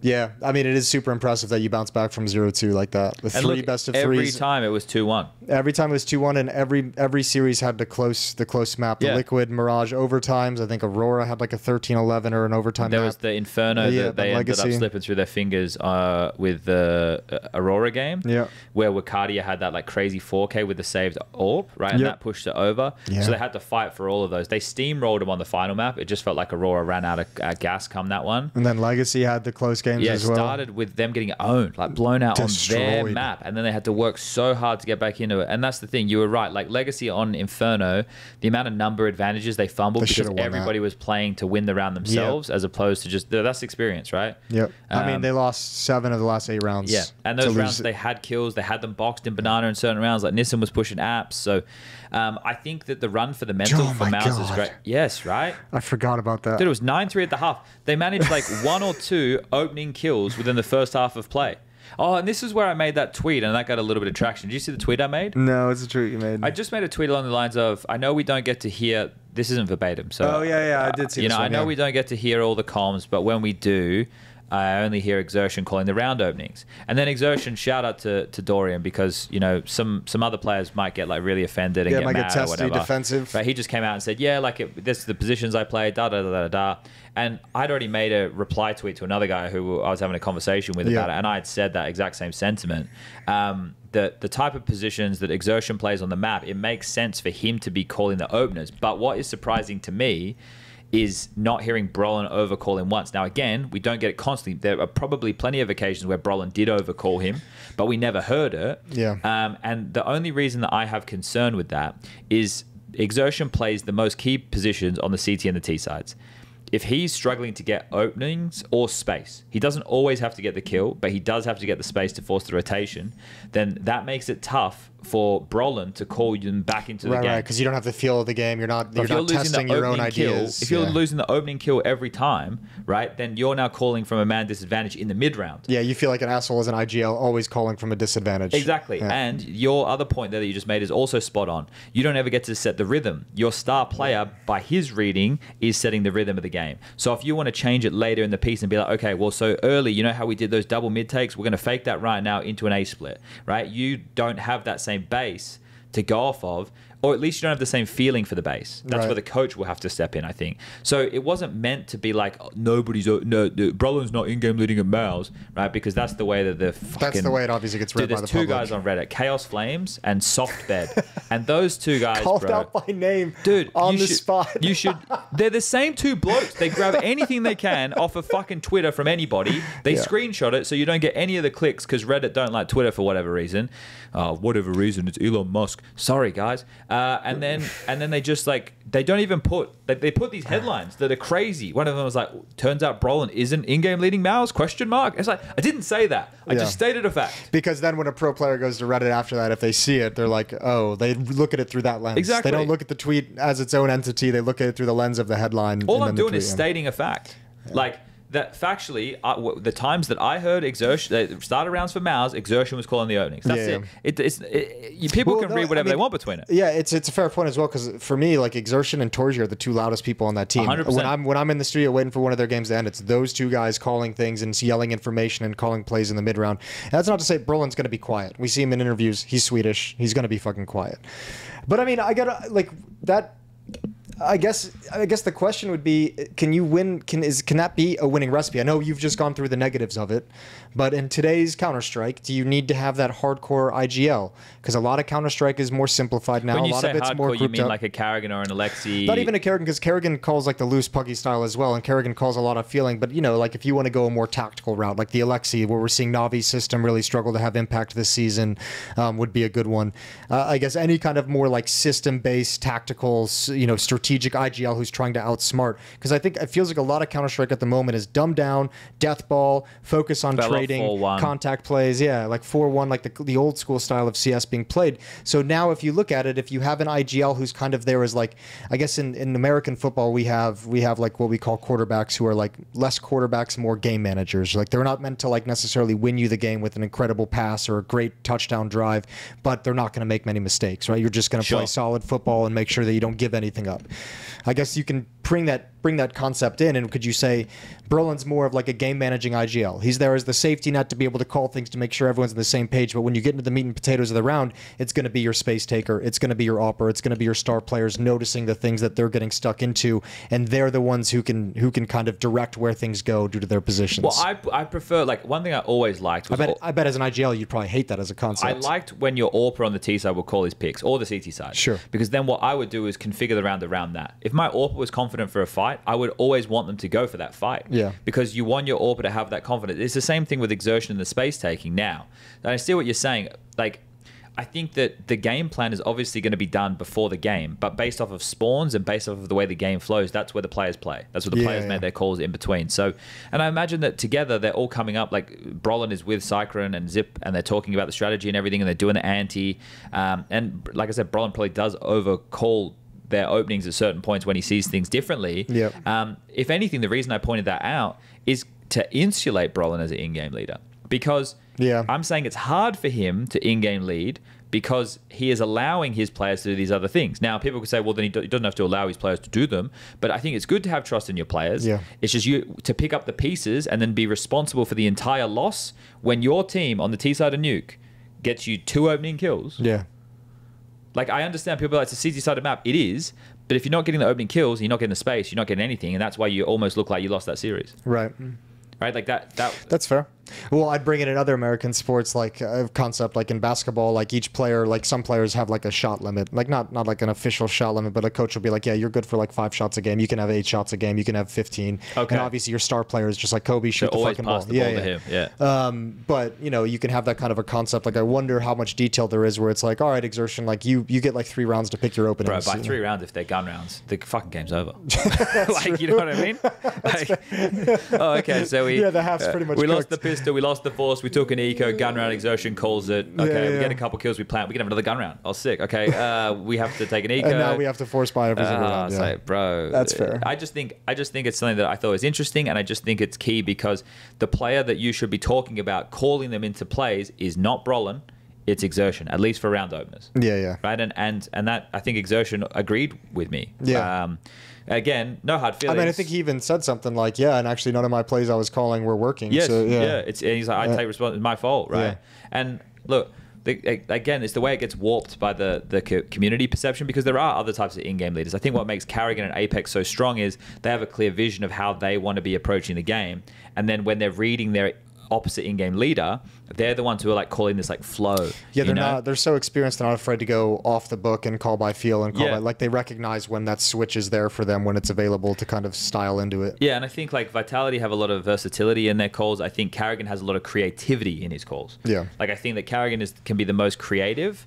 I think Apex can be the most versatile and understanding of like, okay, now we default. Now we make it look like a default, but we pop. Now we go 4-1. Now we go really slow. Like I really like the way that they approach the game. So I think Karrigan would be a cool person to talk to on like, if you wanted to be like, bro, what's it like having like... Excuse me. I know when Dupree's been in the green room and I kind of asked him, I was like, hey, back in the day, what was it with Karrigan that like kind of like that was like the final straw? And he's like, Karrigan's great, and Karrigan is a great IGL, and like he calls, like he's very cool at calling like puggy things, but the problem is like eventually when you kind of lose some faith in that idea, like Karrigan, if he wants to call like a pop through a smoke and you go through and you just get obliterated, and that happens a couple times. Next time he calls it, you don't really fucking want to do it. You hesitate, you go slow, whatever it might be. You don't find the right timing that he was looking for, and that's where the erosion was. So I wonder. That happened in FaZe too. Yeah, that's why Nico took over in game leading, right? That was it. Face it. Yeah. Yeah. They just lost that faith. So I wonder if it's like, now that you have a resource like Simple, do you stay away from those kinds of calls? Like Simple's not jumping through a fucking smoke first. Yeah, but you have the other soldiers who will. Yeah, Rain definitely would. Right? Like, I don't think I think Simple would. Like, I think one of the things that's been fun from that FaZe narrative is Karrigan being like, I want Simple to think I'm the best in-game leader he's ever played with. Yeah. Like, that's baller as fuck. It is baller as fuck. On the converse side of things, the frozen one wasn't baller as fuck. No, that was funny though. What did he say? Like, what he said something. You got to like, prove your worth to Symbols. I need to prove that I'm like worth his attention. Exactly. I was like, bro, please don't say it. Like Simple needs to prove that he wants to play, and he has proven it. It should be the other way. Yeah. No, he's proven it for this event. He's proven it for this event. So maybe he just stands in at every major. Let's just see what happens. Maybe he becomes like Anna from OG. People probably not familiar with Anna. Anna was like, I think, the carry player for OG back when they won multiple internationals. Yeah. And then between like winning the internationals, would just like not play anymore and then come back and play the internationals. That's pretty baller fucking resume. Well, that's what I'm saying. Like, that's what Simple could do. Yeah, but yeah, okay. Should we go back to the bracket? Yeah. We were talking about Mouse versus Mouse. Yeah, we got sidetracked. Well, anything else we want to say on Spirit Mouse? I don't remember what we got into. Spirit over Mouse. I would just in terms of current level. Well, the reason I do is I think that it's been some really good wins for Mouse in terms of being able to stick to it and draw back into games and stuff. But I think that they've shown a lot of insufficiencies to get in those positions in the first place. Yeah. That if they can't find an answer for Donk, which is hard to do, like Mouse throughout this season have been great on Nuke at isolating Donk's spots. So if I'm one thing as Hallie and Chopper going into the match and Mouse pick Nuke, It's making sure that Donk is in much more creative positions than he traditionally would be to make sure that he can't just be counted. Or I wonder if you could mix it up with some different players. Like bring Shiro out there a couple more times, throw Zontex towards Secret a couple more times, like really stop him, because you know that's got to be a fucking priority. All they did was work out okay, Donk starts main, he's going to spam this smoke, and then as soon as he's like on the last couple of bullets, he's going to start reloading. So exertion, that's when you push through the main smoke and you kill him. Yeah. Or this is the flash, it's going to force him off. They worked everything out of the way he plays the spots. So that's going to be a big one on Donk. But I'm going to go with Spirit in that one, even though the head-to-head's not with them. Not great this year. The Vitality Navi's interesting because the last time they played was Cologne, and that was a grand final. Went 4 maps. Yeah, Navi was 10 times better than they are right now. Well, that's the other thing with Navi, right? Like they really struggled in their win against G2. Yeah. Feels like that team's... I don't know. It does feel like it's dead. It does, for whatever reason. And but we saw Blade and Bit and Im at dinner the other night. Everything seemed cool. I don't have any like inside information on it. It just there's something different from the vibe of seeing the Navi guys this year versus last year. But it's back to the conversation they were at this time last year, in the sense that there's not enough output from individuals for them to be good enough. It's which the means same that exact problem. The game plan needs to be perfect. Yeah. And it's hard to see that against Vitality, which nobody has beaten in a best of 3 other than Eternal Fire at the start of the year. And also, it's hard to see that when it feels like when you see them around the event, and when you like even when you speak with them a little bit, it doesn't always seem like the most cohesive like it was last year. But can they actually execute a perfect game plan? Maybe that's the mentality they had last time when they won Copenhagen, because nobody really had them on the radar then, and they ended up winning. And they got through by losing more rounds than they won. And I'm pretty sure that's how their stat line is right now, too. Yeah, but that's never going to win. That's never going to happen again. Why not? It's never going to happen again. Look into the camera and say it. It's never going to happen again. Okay, there you go. They're being some good Navi social media right there. Yep. It could happen again. No, dude, it's not going to happen again. You're telling me they're going to... against Vitality? You're telling me you can have that kind of a style? I don't know. It's Blade who gets to prep for him. I don't think so. I think Vitality win. There's way too much skill. I'm just playing devil's avocado, Jason. You know how it is. Yeah. I struggle to see, outside of like saying like individuals popping off, I struggle to see a way Navi's going to beat Vitality. The thing that the critique I've seen about Vitality is they lost to Legacy, sure, right? And you can use that. That's fine. That's a weaker quote unquote team. Then the other thing is the wins that they did get were not against any of the best teams. Yeah, they had an easy route. Yeah. But the thing that is convincing about that easy route is they averaged 5 rounds lost per map. Yeah, they blew them out. Exactly. They weren't close. Outside of Legacy, they 13-6 Namiga, 13-2 3D Max. Those were both 13-6s. Virtus Pro double 13-6. Yeah, and that game wasn't close. Yeah. It wasn't close at all. So the rounds that I think that Vitality lost in the series against VP was rounds that they started to play 2 individual and just trying to win it by themselves. Yeah. And when they like tightened up and played as a team, they won. So it was more of a blood. So yeah, I don't see Navi having a chance, but that's why it could happen.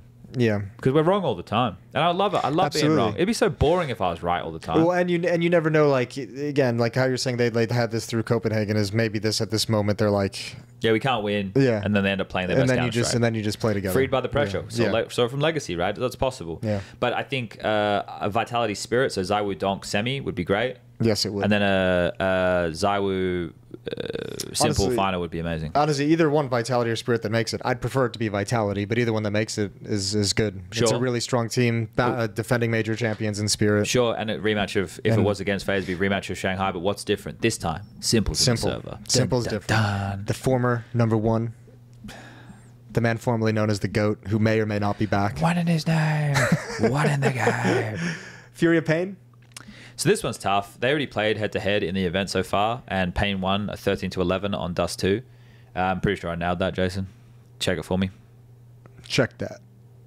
Keep going down, keep going down. I played a lot of games. Yeah, 13-11 does too. 13-11 does too. Yeah, okay. Well, you could have looked at... But scroll down a little bit more on the page, not on the list. On the whole page. Just a little bit. There you go. Oh, yeah. That other game was Shanghai, right? Yeah. Okay. So they've only played once this year. So that means they've only played once with DGT Brazilian and Davides. teams have sucked this year. Yeah, but the Pain one, and I had to do like a fucking lengthy explainer on broadcast. On Pain? On Pain. Okay. About what? About like the situation from when DJT came in and all the stand-ins and stuff? Yeah. When Davides came in. Yeah. Last year, after the major, didn't make top 8. Yep. Lux out. They signed Davides. Davides in. They play a bounty with Davides. They then go to Katowice, and I think they have a tough time there. Then there's like I'm trying to remember off the top of my head. I wrote it all down. But anyway, there was quite a few problems. So one of them was then they were getting rid of Cowers, right? They had a couple of events with Cowers. I think it was after EPL. They were going to get rid of Cowers. And then they brought in Demo, and Demo is from their academy roster, and they're going into Melbourne. But then not only were they using an academy player, they also had to use the coach Ricks because Big User had glue ear and couldn't travel. So then Melbourne was a waste of time. And then they went into the next event, which I think was Rivals immediately after that, and that's when they had signed Davideus, DGT. So they played that event with their full roster, but they came last because there's some of the best teams in the world there. They came dead last. Then they played Astana. And they had to use their coach for the first 2 days. Yeah, DGT couldn't play the opening games, and then he got there, and then they played 3 matches together. So the season is... It's busted. Like three roster changes. We had him on the desk right after they won the series and qualified, and it was like, after the season you had, did you fucking ever expect? And they were just like, nope, we didn't think we'd be here. Of course. Like, how could you? Like, I think if you looked at their reps before, like this, they'd played like 20 something maps together, like with the full team. It was fuck all. Like they have fuck all reps together. Like the only other team who I imagine who would have less reps would be FaZe, and that's because their roster is literally brand new as of Dallas. Right. Yeah. So, and even then, they play with Skulls in Dallas. So this event. This is the first time since PGL Krakow Major that 2 Brazilian teams have played each other in the playoffs. Actually, no, this is the first time that 2 Brazilian teams have been in the major playoffs since PGL Krakow. Yes. It's the first time 2 Brazilian teams have ever played against each other in a playoff bracket of a major. Because last time it would have been SK and Mongolz. Yeah, and that was Krakow. Yeah. They made it to the finals. And there's nobody from Pain who's ever been to the playoffs before. Obviously for Molodoy, major rookie, his first. Yukinda's back.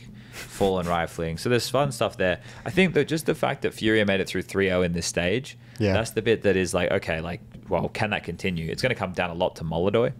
Him on stage. But I think Molodoy and Yukinda being 2 of the X Factor players for FURIA going up against a Pain. But it's just, I think the scary thing for me about Molodoy on the stage is he's been going for a lot of opening picks. He's been really aggressive on their openings, and I feel like that's one thing that will lessen if he's nervous. Well, NQZ though, on the other, Pain are gonna be nervous too. Yeah, that's true. Like NQZ's been absolutely phenomenal with the opening kills. 38 and with the stat that we had that I actually thought for a second that production just got it robbed. Yeah. I feel like that happens. It looks ridiculous. 38 and 14 in opening kills up until they're deciding 2-2 series. Like that's crazy to me. Yeah, I was watching the death segment when you were doing it, and I was like, yeah, that's the reaction I want to see from an analyst. Like, because it's baffling. Like it's such a huge stat line. That's the thing. If he can keep that up, that's a big win condition. DGT and Davideus started to have really big impact to get them through that VP game because they almost choked on Dust 2. Yep. Right. That game was being brought all the way back, and VP they could have taken it because they have a lot more experience within that roster, but they just fumbled the 2v2 on B for that final round. I see him and Flammus, the last map, you could see they were starting to choke a bit. Yeah. And that's what's going to happen with the young guys. But Fame, Flit, Electronic, they were doing their part. I wonder what happens with that team into the future. But yeah, I don't know this one. This one for me is a coin toss. And if I would just follow experience, I'd go with FURIA. Yeah, and it is especially hard because of the impact that the inexperienced players have to have on this. I've been just really impressed with Fallen as an anchor and just as a rifle in general. I think he's had a really good event in that capacity. It's pretty crazy. I think Snow's had a real tough time on Pain. I know he plays a lot of these anchor spots, but he's not delivering much output. Yeah, like that in a was spot my where point you on need the to desk. go 1-for-1. Yeah, I don't know. Again, I'm you guys all know I'm one that hates the role conversation, but like that is the one thing that keeps sticking out in my head is like if he's playing this badly, they changed his roles coming into Pain, and he just hasn't either adapted or these just isn't the role for him. But I'm waiting to see. I mean, I've been joking in the green room like whenever he's the last one alive, it's like let's see the potential. Because it has been a story. It has been a story of potential. Yeah, it's the contract bidding war when he was like 14 or 15 years old that got him to Pain, and he's supposed to be the next big thing. And I haven't really seen even like the progression to the next level. So I mean, I don't know. I see. I think maybe he could benefit from watching a lot of tape of other players in his positions and see how they react to things. But the other part of it is if he is doing his job while anchoring a site and they go to the other side and he has to retake, that's one thing that doesn't really get painted in the stats a lot. So in scenarios where they're coming to his site and he needs to go 1-for-1 and he doesn't, that's bad. But in scenarios where his teammates lose the site and he's left in a position where he has to save or can't get any kills, like a 2-on-3 retake, it's so much harder for a player rotating in to be able to have any impact. And that's tough because the map at that point is your enemy's oyster. It's like, three guys have died on A on Mirage and I'm rotating in from B. Like, oh my God, they could be jungle, they could be stairs, they could be con, they could be CT, and then that's not even including all of the corners. So it does get hard, but I think without a doubt his output needs to increase if Pain want to have a shot at going deep within the playoffs. Like they can definitely beat FURIA, and FURIA can definitely beat them. That's a 50-50 game. That is literally a 50-50 game. Yep. Like, nobody is a favorite for me there. But they would definitely struggle against a FaZe if they don't have all 5 players playing well. Yes. If they were to make that into the both those semifinal. teams would struggle into Mongolz as well. Yeah, I'm going to lean FURIA there with you as well. FaZe Mongolz. We touched on it a little bit already. Well, it already played. Yeah. And it was 2-0 to FaZe, I think. That's where like Simple and Frozen had like a 2v4, 2v5 or whatever. Yeah, on this Ancient. was, I think, Simple. Was this one of his best games he's Yeah, had? he had 2 really Is strong this the maps, I think. He qualification started game? like 0-6 or something and then ended up like on top of the scoreboard. Yeah, I mean, he was 37 and 18 for the series, and on Anubis, 19 and 7, Ancient 18 and 11. I mean, yeah, it was just a great series. I mean, one thing, even when he was like kind of warming up into the event, one thing that never left Simple was he was still very good in clutches. Sure. Still very good in 1vx situations, still very good in 2vx situations. It's mostly like his positioning and 5-on-5s and setting up for hits that I saw him kind of laboring into. But yeah, I don't know. With the level Frozen's been playing at, I think he carried them through a lot of the early stretches. He actually did a lot of heavy lifting in the first couple stage, in like the first stage or the second stage. When FaZe lost to 3D Max, I think they lost to 3D Max. You got a little nervous? It was 3D Max they lost to, I'm pretty sure. It was on Nuke or something, and it was like the rounds they were winning were only clutches or multi-kill rounds. And I was like, this is not sustainable. Like this is not Counter-Strike that FaZe can win with. No. So they definitely played better in stage 3 than they did in stage 2. But that's the thing about the powering up. The fact they get the comfort of playing against the Mongolz again, I think that the style of Counter-Strike that the Mongolz play is good for FaZe to play against. Yeah. Because it's a bit more heads up, a bit more in your face, and they're happy to go like toe to toe, band for band. Yeah, teams that make a move might pose him an issue. Right. What did you think? I really liked you and Simple talk about in like an interview in like stage 2, like how about like how nervous he was when he started playing. I think that was sick. He's a humble goat, Jason. Yeah, he's not just the goat. He's the humble goat. That's what we call him. Yeah. No, but he's showing more humility now than he ever done before. And this is my point about wanting the next Simple. Like all the experiences he's been through in the last year and a half, like having to move out of his home, obviously, it's just a devastating one. Watching this organization that you've played for and won a major for drop you from the team and then watch them go on to win a major, go on to develop the best team of all time. Like I want to see the impact of those experience have on him. Having to sit out and not know if you're ever going to fall in love with the game again to reignite your passion. Maybe this is a turning point with FaZe, but I wonder what that Simple can become as like a team player, because I always feel like, and this is always the thing that's held me back from calling him the GOAT over devices, I feel like he's not a player that can truly elevate the team in the sense that he doesn't make people better around them. He just almost like, puts them in submission of like, you can't make this mistake. But maybe if you use that and you factor in like Carrigan saying, I want to show Simple that I'm the best in game players we've played with, or you look at Frozen being like, you need to show Simple that you're worth his time.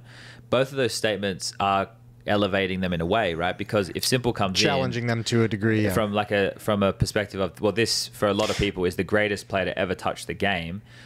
We need to work harder. For him, obviously, Simple has to work hard too, right? Like that's without a doubt. But maybe that is driving them to be more locked in. And I think he's such a different personality type to Brokey. True, and I mean that's also too like that's a very mature, experienced response to Simple joining your team, right? Like a rookie isn't going to have those lines. True. Yeah, that's true. I don't know. I think that for me, it's just such a fun story to get so late in the season when other teams were a bit more sour on like G2, who actually played much better than I thought they would, to be completely fair to G2. They did for me as well. So way more competitive than I thought. To them. And like Heavy God had an off day, then had a really good next day. Mabs had an off map, but then had a good next map. And so the future of that team can be bright with Saw coming in, some Pius there. It's interesting to see what happens to Taz if he ends up anywhere off the back of this. But yeah, back to FaZe. I think that they have 2 massive advantages. One, they already beat them, and the playstyle is something that I think that they are going to match up nicely against because they already did. And the second point being the stage experience, because Mongolz are yet to find that breakthrough moment.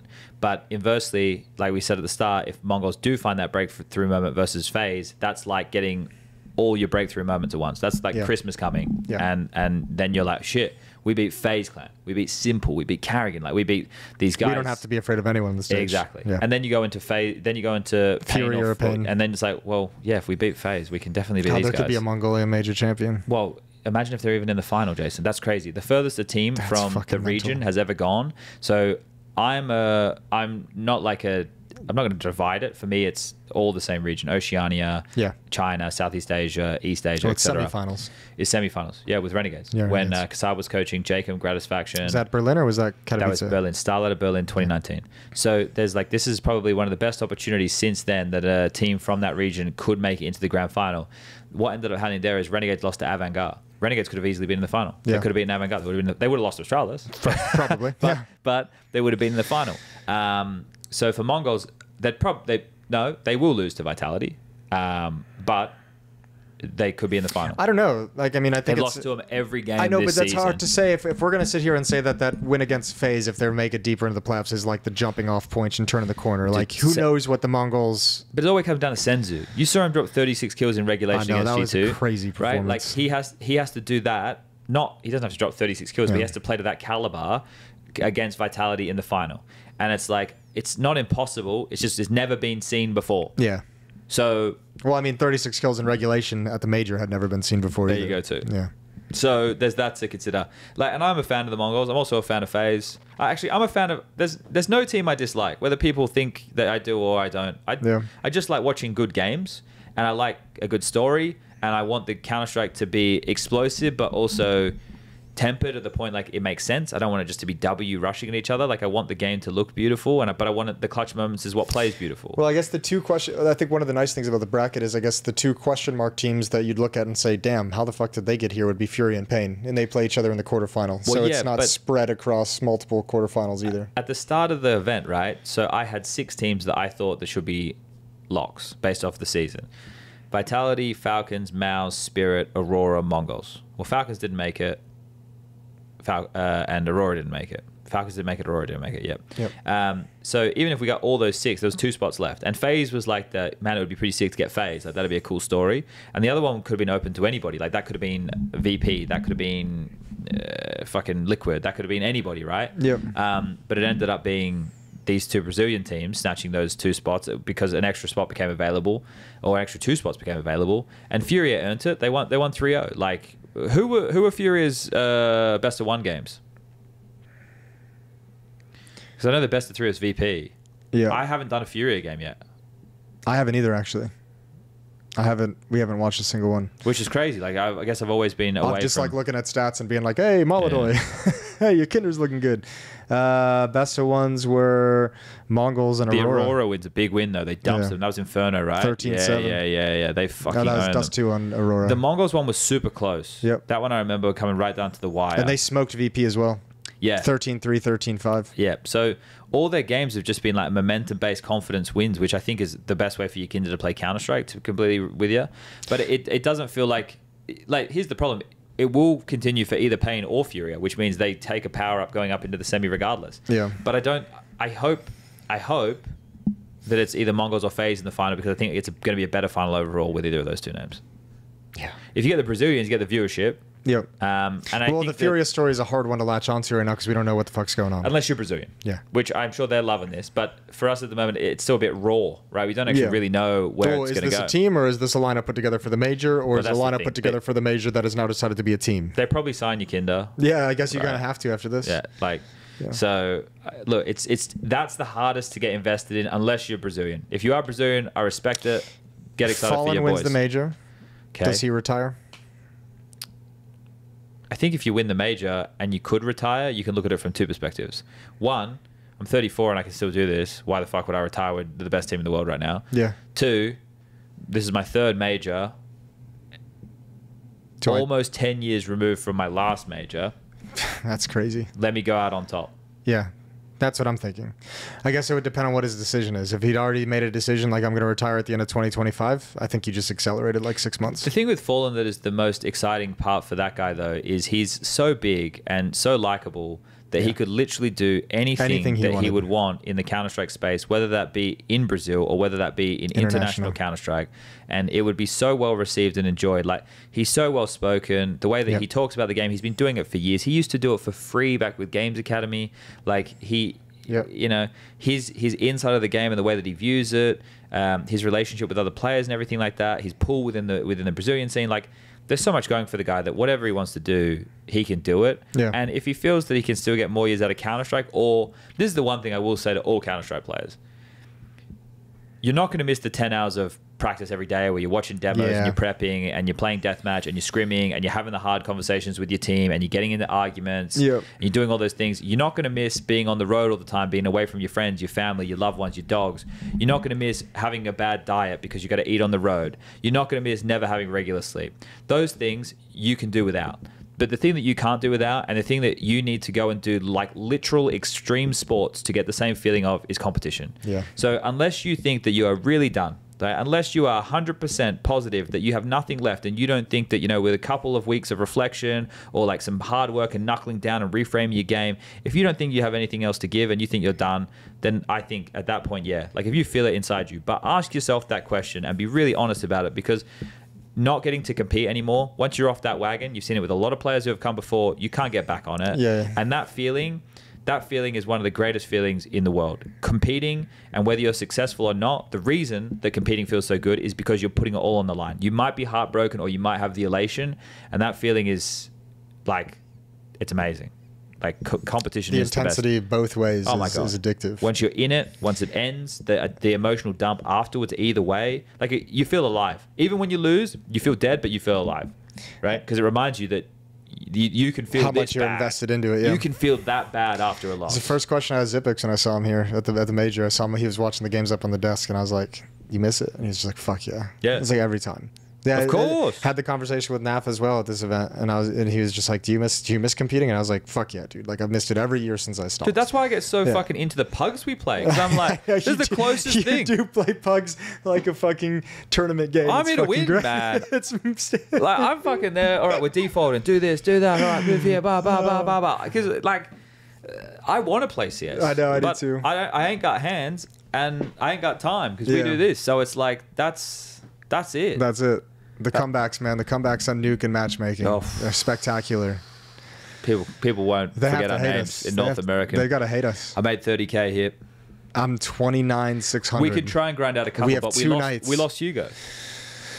We have Chev. It's true. For 2 See nights, if we can get say, into- Chev, We need you. We've got a mission. We need you.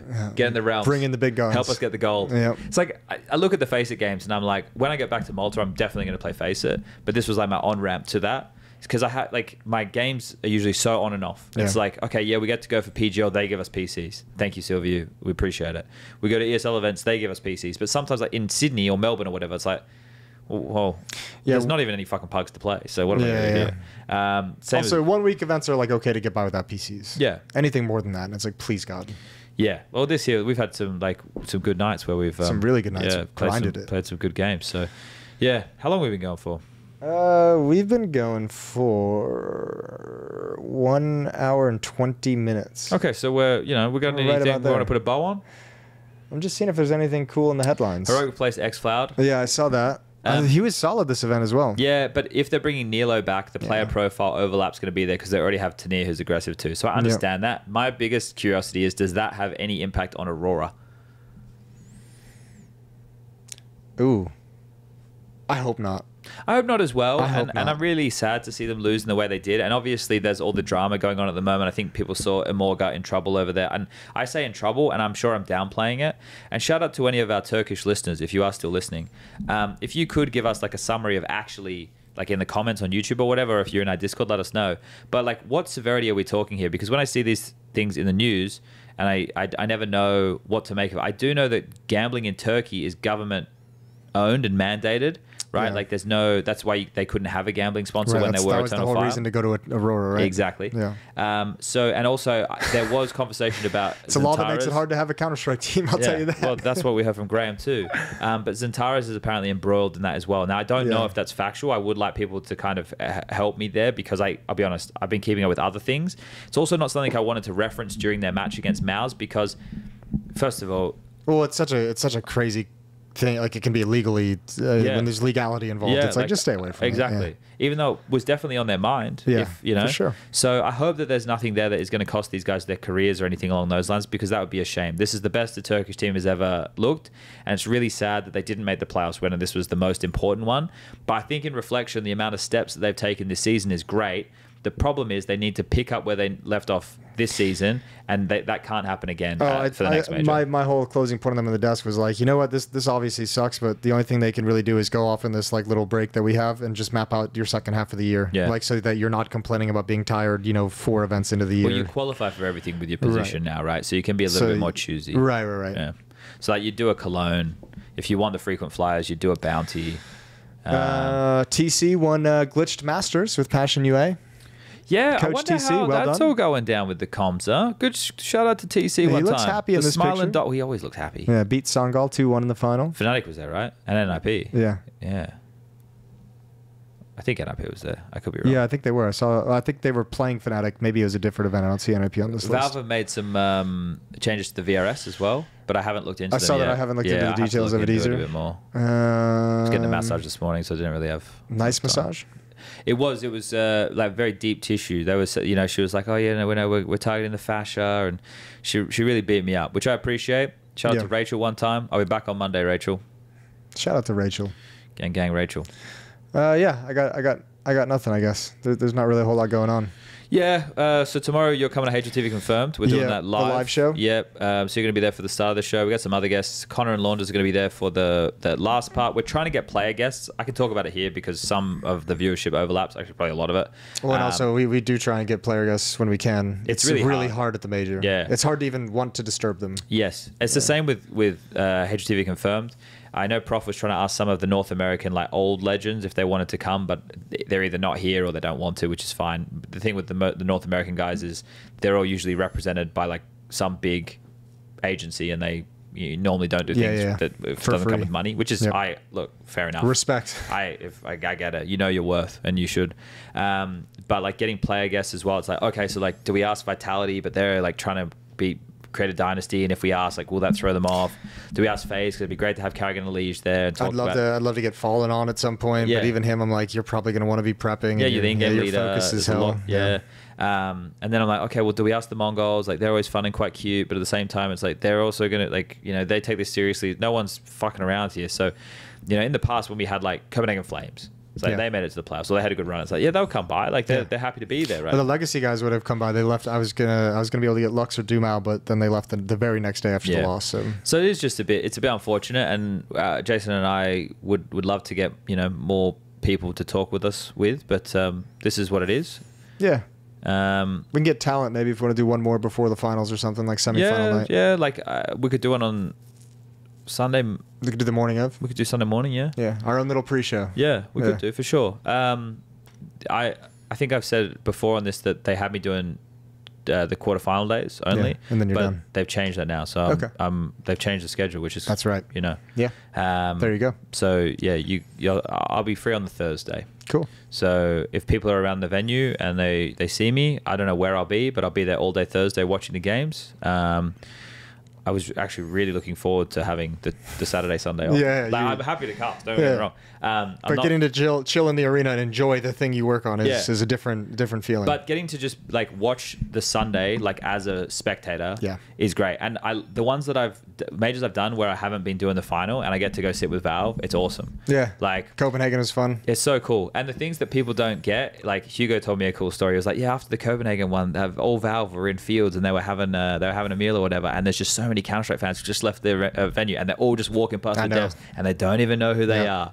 It's man, these are the gods. That was Paris as well. The devs in the lobby with all the fans swarming the players for signatures, and it was just the 4 devs just standing there in a circle. So these are the guys, and you don't even know these are the guys.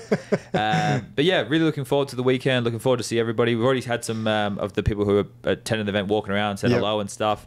So, I touched at the start of the show. There's a couple blokes over there at the pool. I stopped down to the liquid watch party. Oh yeah, they had one right down the street. It was cool. I was there early, so it was a little chill, and then later on in the day it gets filled up. But they had a whole 5-on-5 PC setup going on. Drinks and stuff going on. They had free drinks, free food, all there the whole time. Yeah, sweet. Yeah, it was cool. All right. That'll be us. That's it. Goodbye, everybody.